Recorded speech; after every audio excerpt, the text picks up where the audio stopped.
एक गांव में खंडरों के पास एक कुआं था। एक व्यक्ति उस कुएं के पास से गुजर रहा होता है। तभी उसे कुएं से बहुत तेज चमकती हुई रोशनी दिखाई देती है। फिर वह उस कुएं में झांक कर देखता है तो उसे कुछ चमकती हुई चीज दिखाई देती है। अरे ये क्या चीज है? ये तो बिल्कुल सोने की तरह लग रही है। फिर वह सूखे हुए पेड़ की मदद से कुएं में उतर जाता है। अरे वाह वाह, ये तो सोने का सिक्का है। लगता है मेरे हाथ कोई खजाना लग गया है। फिर वह सूखी हुई डंडी की मदद से वहां खुदाई करने लगता है। अरे वाह, मेरा शक तो सही निकला। मैं तो सच में माला माल हो गया। फिर वह और सिक्कों के लालच में और गहरा गड्ढा खोद देता है। तभी उस गड्ढे में से एक हीरे की अंगूठी मिलती है। वह उस हीरे की अंगूठी को खींचने की कोशिश करता है तो अंगूठी के साथ साथ पूरा का पूरा हाथ ही बाहर निकल आता है। यह देखकर वह बहुत घबरा जाता है और उस हाथ से अंगूठी निकालकर जल्दी से पेड़ की मदद से कुएं से बाहर निकल जाता है और वहां से भाग जाता है। फिर एक दिन उस कुएं के पास से गुजर रहा होता है। इतनी तेज रोशनी देखकर वह चौंक जाता है और कुएं में झांकने लगता है। तभी वह खूनी हाथ उसे कुएं के अंदर खींच लेता है। अरे कोई मुझे बचाओ! अरे बचाओ बचाओ! मेरी अंगूठी मुझे वापस लौटा दे, वरना तेरे टुकड़े टुकड़े करके खा जाऊंगा। कंकाल भाई, मैं तो सिर्फ इस कुएं में झांक कर देख रहा था। मुझे नहीं पता आप किस अंगूठी की बात कर रहे हो। कंकाल भाई, मुझे जाने दो। झूठ मत बोल, तूने ही मेरी अंगूठी चुराई है। उसे मुझे अभी के अभी वापस कर दे। हे भगवान, अब मैं इस कंकाल को कैसे यकीन दिलाऊं कि इसकी अंगूठी मैंने नहीं चुराई। अरे कंकाल भाई, मेरा विश्वास करो, मैं सच बोल रहा हूँ। चाहे तो मेरी तलाशी ले लो। अगर तूने मेरी अंगूठी नहीं चुराई तो फिर किसने चुराई है? जल्दी उसका नाम बता। हे कंकाल जी, मुझे नहीं पता कौन कमबख्त आपकी अंगूठी चुरा कर भाग गया है। हे भगवान, आज तो बाल बाल बच गया। लेकिन वह हाथ किसका हो सकता है? अरे यार, कहीं वह हाथ किसी भूत प्रेत का तो नहीं था? हे भगवान, कहीं मुझसे कोई गलती तो नहीं हो गई? अजी, ये आपके हाथ में क्या है? अरे वाह, आप तो बड़े छुपे रुस्तम निकले जी। ये अंगूठी मैं तुम्हारे लिए ही तो लाया हूँ। अरे मर गया रे, ये कंकाल तो मुझे जान से मार डालेगा। अरे कंकाल भाई, मुझे छोड़ दो। मुझे मारने से तुम्हें तुम्हारी अंगूठी वापस थोड़े ना मिल जाएगी। भाई मुझे छोड़ दो, मैं तुम्हारी अंगूठी ढूंढने में तुम्हारी मदद कर सकता हूँ। मुझे एक दिन का वक्त दे दो, मैं तुम्हारी अंगूठी वापस लाकर दे दूंगा। ठीक है, लेकिन अगर तू एक दिन में वापस नहीं आया तो मैं तुझे सूंघता सूंघता तेरे घर पहुंच जाऊंगा। फिर वहीं तेरे टुकड़े टुकड़े करके तुझे खा जाऊंगा। ठीक है कंकाल जी, मैं कुछ भी करके आपको आपकी अंगूठी वापस ला कर दूंगा। फिर राजू कुएं से निकलकर दुम दबाकर वहां से सीधा अपने गांव भाग जाता है। फिर सुबह होने पर सीमा पूरे गांव की औरतों को अपनी अंगूठी दिखा दिखा कर उन्हें जलाने लगती है। अजी, आपको कुछ पता भी है? गोपी ने अपनी पत्नी को इतनी कीमती अंगूठी तोहफे में दी है और एक आप हैं जो आज तक तोहफे में एक फूल भी तोड़कर नहीं दे पाए।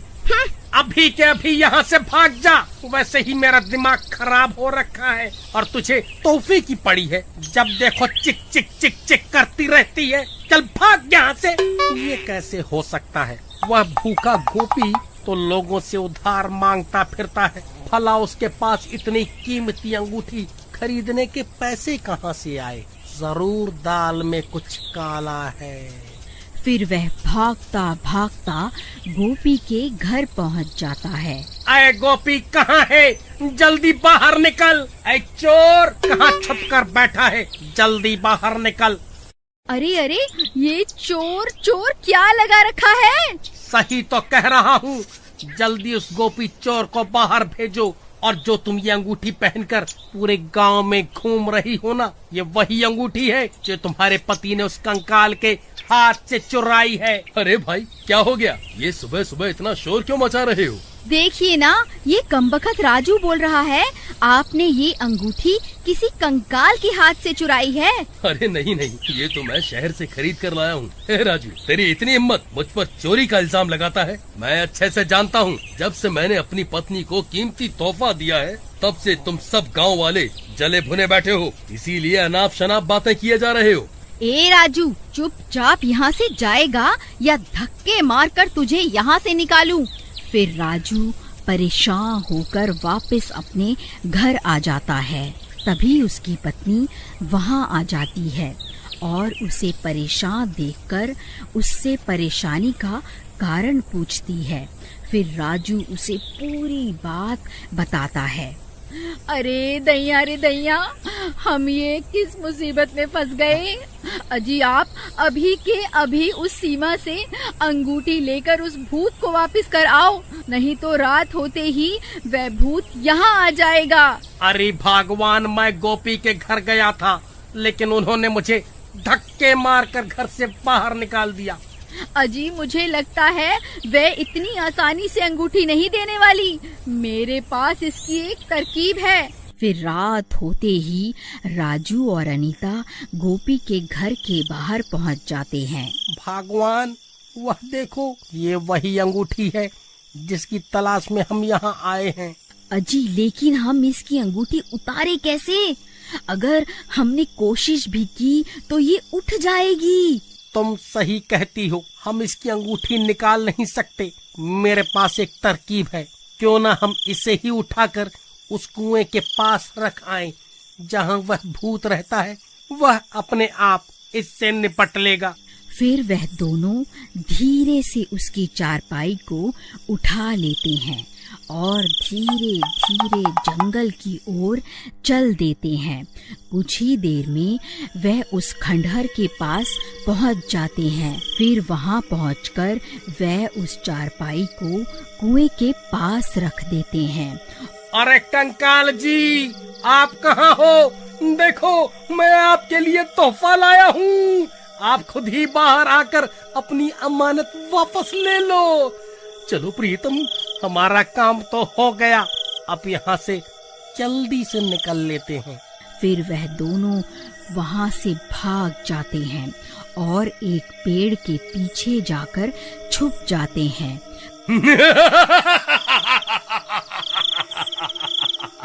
अरे वाह, मैंने तो सिर्फ अपनी अंगूठी मांगी थी, वह गांव वाला तो मेरे लिए एक और तोहफा ले आया।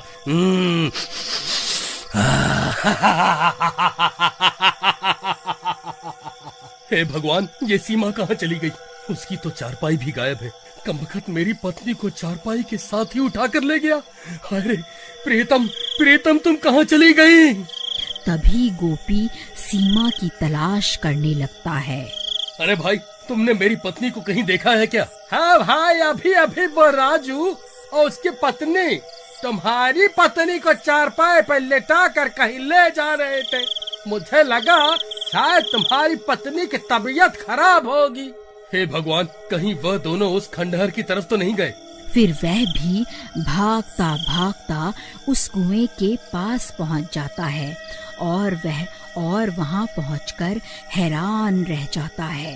अरे नास मिटो, मेरी पत्नी को उस भूत के हवाले क्यों कराए? अरे मर गई रे, ये मैं कहाँ आ गई? कहीं ये कोई सपना तो नहीं है? नहीं मेरी रानी, ये कोई सपना नहीं है। मैं ही तुम्हारा राजा हूँ, तभी तो तुमने मेरी दी हुई अंगूठी पहनी है। चलो अब कुएं में चलते हैं, अब से वही तुम्हारा नया घर है। फिर वह कंकाल सीमा को अपने कंधों पर उठा लेता है और उसे कुएं में ले जाता है।